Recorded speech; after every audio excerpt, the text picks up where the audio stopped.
my name is Sarah Koenig, and I am auditioning for the Forensic Scholarship at Pacific Lutheran University. Washington is known for being green, both in color and in ecological consciousness. In Washington, we are hikers, fishermen, artists, students, small business owners. We live where the rain pitter-patters on rooftops 155 days of the year. We live in a place where gay rights were equal rights 3 years before our country caught up with us. We live in a place where big corporations and small businesses thrive equally, home to Starbucks, Microsoft, and the unique booths at Pike Place Market. In Washington, we produce so much excess hydroelectric energy that we sell it to California, among other states. And according to the American Council on Renewable Energy, of Washington State's energy production, 77% of it is hydroelectric. Renewable energy is the future, and within the next 20 years, it will take over the way we drive our cars to the way we burn our toast. We are faced with a decision, to either lead the vanguard or to lose the war. Climate change is detrimental to our future, with our only possible path towards a future being renewable energy.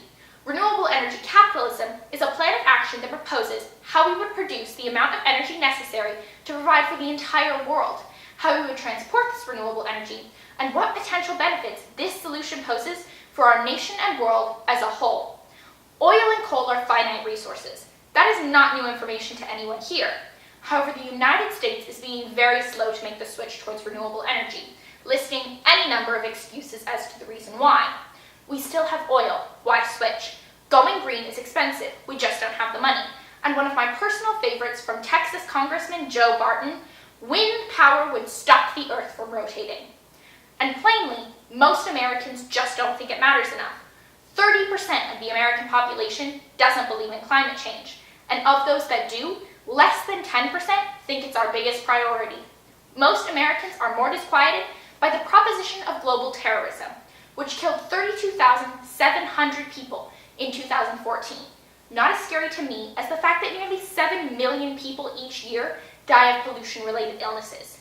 Yet when you try to have a conversation with nearly anyone about climate change, they tune out. Our society would rather hear nails on a chalkboard than about the impending devastation that is global warming. But if we continue to ignore this problem, if we continue to shove the skeleton into the closet and pretend we don't smell the rot, then we will die. Think back to the space race. The whole country enamored with our triumph. This is the renewable energy race, and we have a chance to lead the charge. Renewable energy capitalism proposes a mass investment in various renewable sources without the drastic environmental impact. West Virginia could satisfy all its electricity needs with just 2% of its geothermal potential. Yet West Virginia is the leading coal producer in the United States. 94% of their energy comes from coal. Why? Change the perspective. Invest in constant, inexhaustible energy. Sell the excess and abandon the dirty, destructive carbon industry. Every second, the sun produces enough energy to provide for the world for 500,000 years. We avoid its development because we would rather use the land for agriculture or livestock. However, with the development of solar roofing, we can generate energy from unused space. Also, Tesla's storage battery would make each house self-sufficient and save the average American family $3,500 annually. We can also use creative solar collection devices. A new window by a company called Ubiquitous Energy harvests ultraviolet light. It is completely see-through, and it would give city buildings an equal, if not a greater opportunity to maximize their solar potential. Above all, encourage states to increase their renewable energy production. For Washington, our greatest potential has always been hydroelectric energy. For West Virginia, it's geothermal.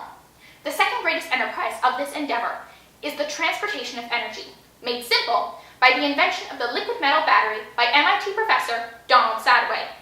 This battery is designed to be built at a super low cost with earth-abundant materials and to last a long time and store a lot of energy. It stores enough energy for 200 American households or 7,000 Indian households for 2 hours.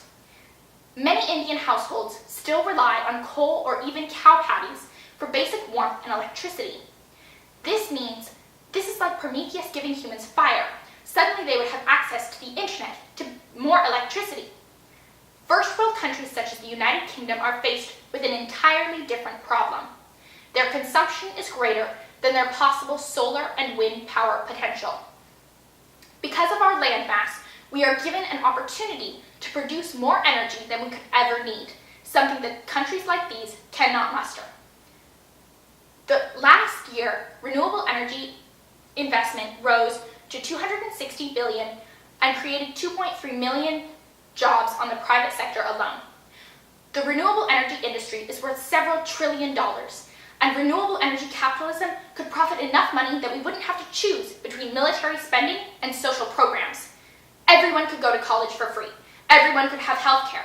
We wouldn't have to be burdened with taxes because the world would be buying our product once again. We'd be manufacturers again, just not the kind that everyone thought we would be. By 2030, the renewable energy industry will have produced 12 million jobs globally. One wave and tidal power system could create 2,000 jobs by itself. The jobs are out there. Donald Trump is just looking in the wrong place. Any way you slice it, this plan is a win-win situation. It saves lives, creates jobs, and gives money back to the American people. Renewable energy is an easy sell. Thank you very much.